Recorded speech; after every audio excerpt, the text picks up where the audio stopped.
वास्तुपुरुषाय नमः स्वाहा, क्षेत्राधिपतये नमः स्वाहा। तमाम दर्शकों का एक बार इस पावन धरा से बहुत बहुत स्वागत और अभिनंदन है अध्यात्म ज्योतिष के आज के खास कार्यक्रम में। देखिए, आज कुछ महत्वपूर्ण आपके कुछ प्रश्नों को लेकर मैं यहाँ पर आया हूँ और हम आज चर्चा करेंगे गृह प्रवेश के कुछ विषय में। कुछ प्रश्न हमारे तक पहुंचे हैं जो आपके हैं और हो सकता है कि आप इस कार्यक्रम को देख रहे हैं, आपका भी ये प्रश्न हो।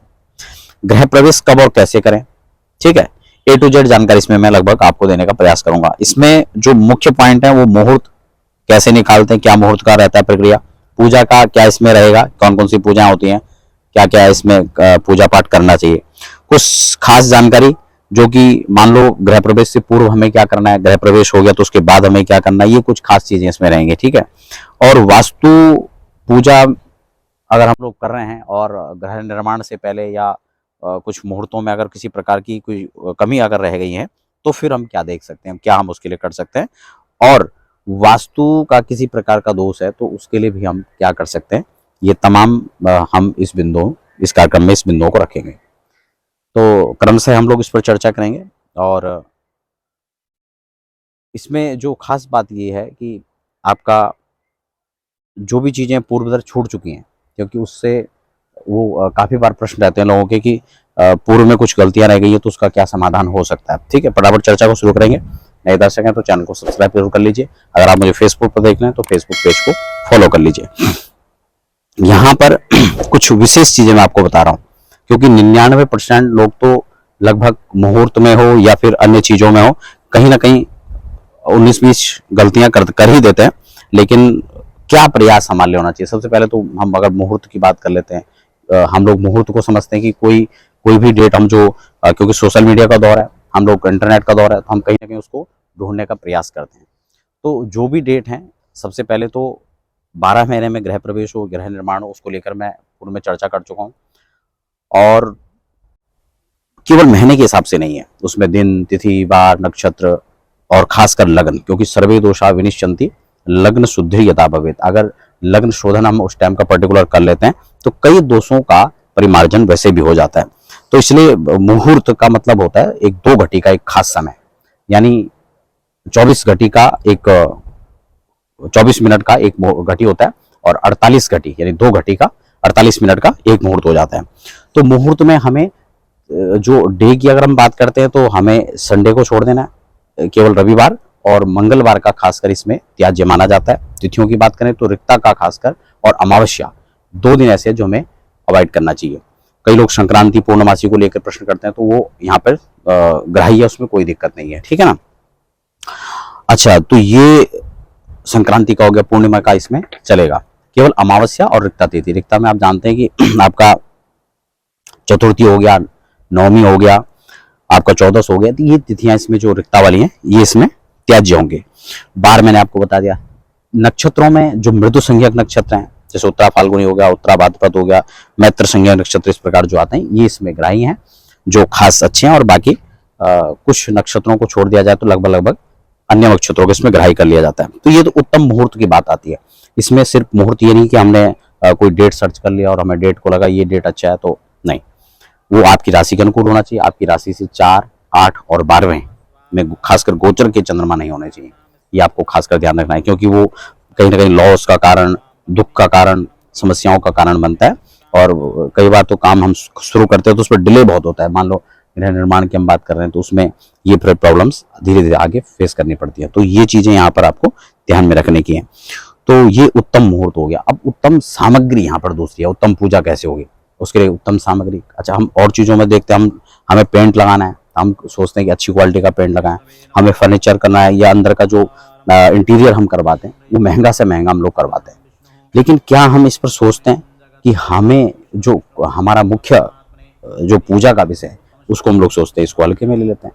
तो उसके लिए भी आपको उत्तम ब्राह्मण की व्यवस्था, उत्तम सामग्री की व्यवस्था करनी चाहिए और उसके हिसाब से आप कार्यक्रम कर सकते हैं। आपने देखा होगा हमारे जितने कार्यक्रम रहते हैं उसमें आपने सारा देखा होगा, हमारा जो सेटअप होगा हम उसको खुद लेके आते हैं, क्योंकि इतना सब सामान अगर आपसे मंगाएंगे तो वो आपको बहुत महंगा भी पड़ता है और फिर वो सामान आप रख भी नहीं सकते। इसलिए हमारा प्रयास रहता है कि हम अपना जो पूरा सेटअप होता है, आपने देखा होगा कई बार हमारे कार्यक्रम में, वो हम सब खुद लेके जाते हैं। उसमें जो पूजन की सामग्रियां हैं, कलश की बात करें या बर्तनों की बात करें तो वो, या चौकियां हैं, तो वो सभी चीज़ें उसमें हम लोग रखते हैं अपने पास में। तो ये उत्तम सामग्री, उत्तम पूजन, उत्तम मुहूर्त, ये आपको रखना है। अगर हम प्रवेश करने से पहले हमें क्या क्या सावधानियां यहाँ पर रखनी है, क्या क्या हमें काम करना है। सबसे पहले तो इसमें हमें घर का पूरा सिंचन करना चाहिए एक बार, क्योंकि यहाँ पर कई प्रकार के लोग आए, कई प्रकार की वो एनर्जी आए, तो हमें पूरे उसका जो है एक बार मार्जन करना चाहिए। मार्जन के लिए हमें पंचगव्य का मार्जन एक बार करना चाहिए।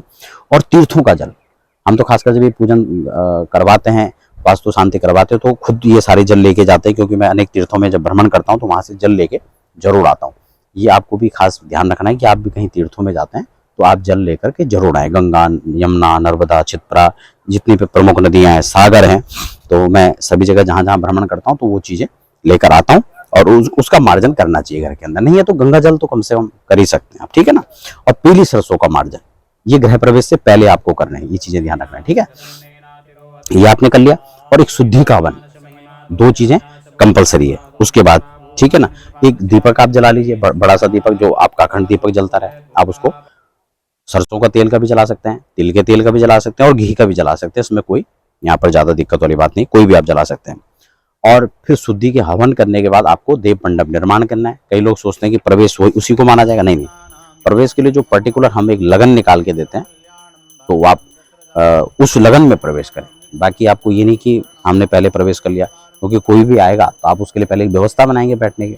तो देव, आपने वहाँ पर देवता आने वाले हैं, जो अखिल ब्रह्मांड की शक्तियां हैं, वो वहाँ पर आकर के विराजित होंगे, तो उनके लिए पहले दिन ये सारी व्यवस्थाएं वहाँ पे आपको करनी है। इस चीज़ का ध्यान रखना है, ठीक होगी ना। तो यहाँ पे देव मंडप निर्माण होगा। उसके बाद स्थापना होगी उन देवताओं की, खासकर गणेश अंबिका आदि पंचांग पीठ आदि का आपका स्थापन करना है। और वरुण आदि पूजन करने के बाद फिर प्रवेश का विधान होता है, ठीक है ना। तो ये ना सोचें कि हमने गृह प्रवेश पहले ही कर लिया, ठीक है ना, क्योंकि वो प्रवेश के लिए खास जो विधि होती है उसको फॉलो करना होता है। उसके लिए फिर हम बाहर आते हैं और फिर से प्रवेश की प्रक्रिया होती है, जिसके हम कुंभ घड़े का। अच्छा, कुछ खास मिस्टेक करते हैं लोग जो देखा देखी में कर लेते हैं। एक तो जैसे हमारे पास कई बार ये प्रश्न आता है कि चूल्हे में पहली बार दूध उबालना है तो दूध को गिराना भी है ठीक है। या फिर चावल से भरे लोटे को मैं देखता हूँ लोग रख लेते हैं, फिर उसको ठोकर मार के जाते हैं। तो ये कुछ देखा देखी के प्रथाएं हैं जिसको हमें अनुसरण नहीं करना चाहिए, ठीक है ना, क्योंकि ये अपशगुन है। अन्न को आप लात मार करके, ठोकर मार करके आप प्रवेश करें, मतलब कैसी परंपरा है। तो ये देखा देखी ना करें, जो शास्त्रीय पद्धति है उसको आप जो है फॉलो करना चाहिए। प्रवेश में क्या क्या सामग्री रहेगी वो मैं आपको बताऊंगा। तो प्रवेश के समय हमें एक चीज का ध्यान रखना चाहिए, ये नहीं कि हाँ जी हमें मिट्टी का घड़ा ही लेके जाना है, नहीं। अगर जो कलश रिस रहा हो, जिसमें छिद्र हो, वो दुख और दारिद्र्य का कारण बनता है। इसलिए कभी भी आपको ऐसे कलश का इस्तेमाल नहीं करना है। इसलिए मैं तो रिकमेंड करूंगा कि आप धातु का कलश उसमें रखें, अष्ट धातु हो, पीतल हो, तांबा हो, उन धातुओं का आप रखें, ठीक है ना। और क्योंकि मिट्टी का इसलिए कहते हैं कि क्योंकि उसके लिए आपको, आप घर की स्टील के पात्र और उनको यूज ना करें, इसलिए एक नया पात्र लाने की एक परंपरा है। तो आप नया एक लोटा ला सकते हैं अगर ऐसा है तो, है ना। तो लेकिन रिसने वाला ना होना चाहिए, नहीं कि उसमें कहीं लीकेज है, कहीं टूटा फूटा है और उस समय आप फिर पूजन कर रहे हैं तो वो उस समय आपको दिक्कत हो। तो इस चीज़ों को आपको ध्यान में रखना चाहिए। दूसरा, यहाँ पर प्रवेश में क्या क्या चीज़ें लेनी है उसमें मैं आपको थोड़ा सा बता देता हूँ। मैं खासकर 9 चीज़ें नवरत्न करके यहाँ पर मैंने रखा है। एक परात ले लें या पीतल की थाली ले लें, कांसे की थाली ले लें, उसको किसी धान्य से आप भर लें। चावल कुछ नहीं है तो चावल भर लें उसमें, ठीक है ना। चावल टूटे ना हो तो और अच्छा है, और नहीं है तो फिर जैसा भी व्यवस्था है वैसा आप कर सकते हैं, लेकिन साबुत चावल हो तो ज़्यादा अच्छा है। उसमें आप अपना जो है हल्दी की गांठ है, गांठ नहीं है तो हल्दी उसमें थोड़ा रख लें, हल्दी को मंगल सूचक माना जाता है, ठीक है।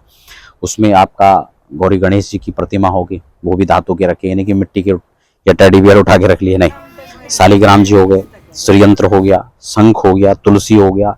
गाय को प्रवेश कराने की परंपरा है, गाय को आगे करना चाहिए।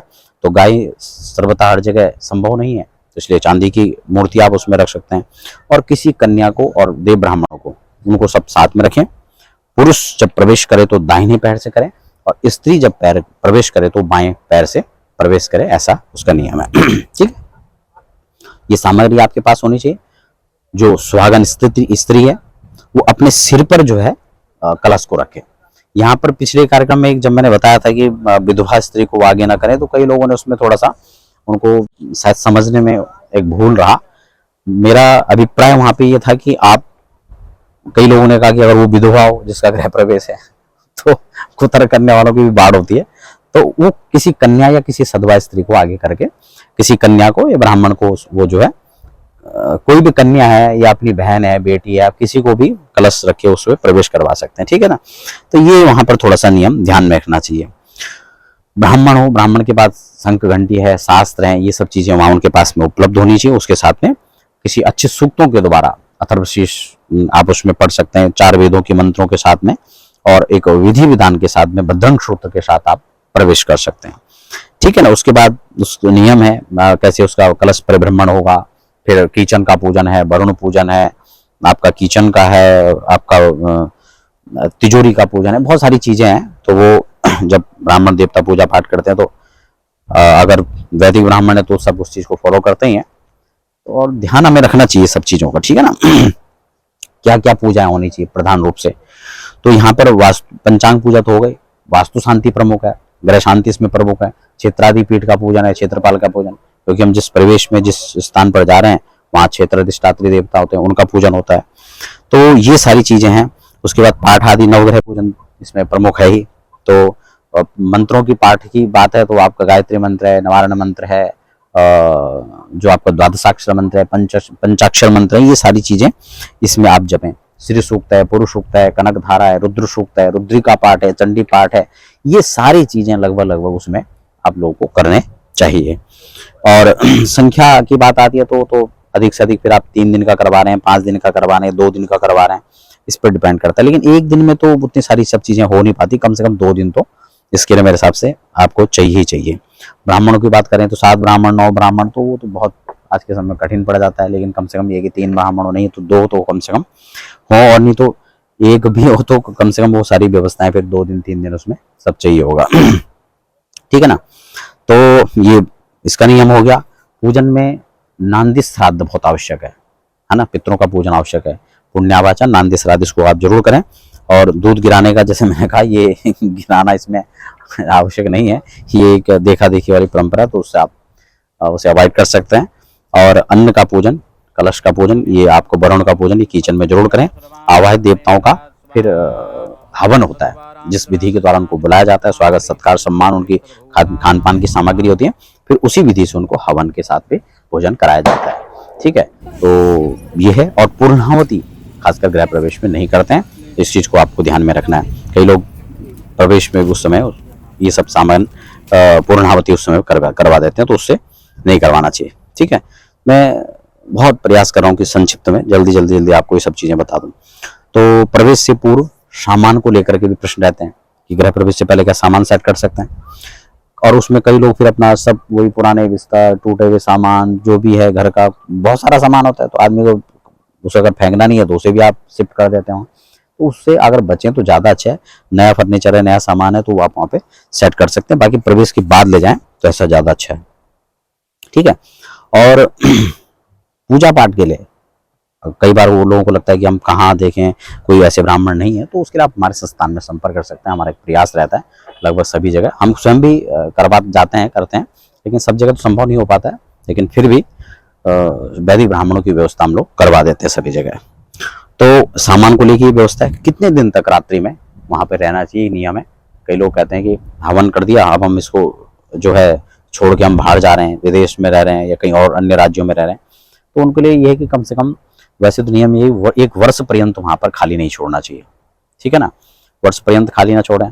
अगर इतना नहीं है तो कम से कम 11 दिन, नहीं है तो 3 दिन कम से कम वहाँ पे रहें, और वहाँ पे रहना भी चाहिए पूर्व की दिशा में। और अगर वास्तु की दिक्कत है तो पूर्व या उत्तर में नीम, या आप नीम का पेड़ हो गया, या नीम के साथ साथ में अशोक का वृक्ष लगा दें। और वास्तु दोष है भी तो वास्तु शांति करने से वो दोष खत्म हो जाता है। किसी चीज को चिपका दो, लटका दो, ये सब ऐसा कर दो वैसा कर दो, ये कोई नियम नहीं है। वास्तु शांति ही उसका समाधान है, तो ये करने मात्र से उसकी समस्याओं का समाधान हो जाता है। तो आशा करता हूँ आज के कार्यक्रम में वो सभी बिंदु जो आपके प्रश्न थे हमने लेने का प्रयास किया, और माँ गंगा के पावन पुलिन से हमने सब सारी चर्चाएं की। आप सब से इजाजत चाहते हैं। और किसी प्रकार का कंसल्टेशन के लिए आप हमारे संस्थान के नंबर पर संपर्क कर सकते हैं। फिलहाल बने रहें, धन्यवाद।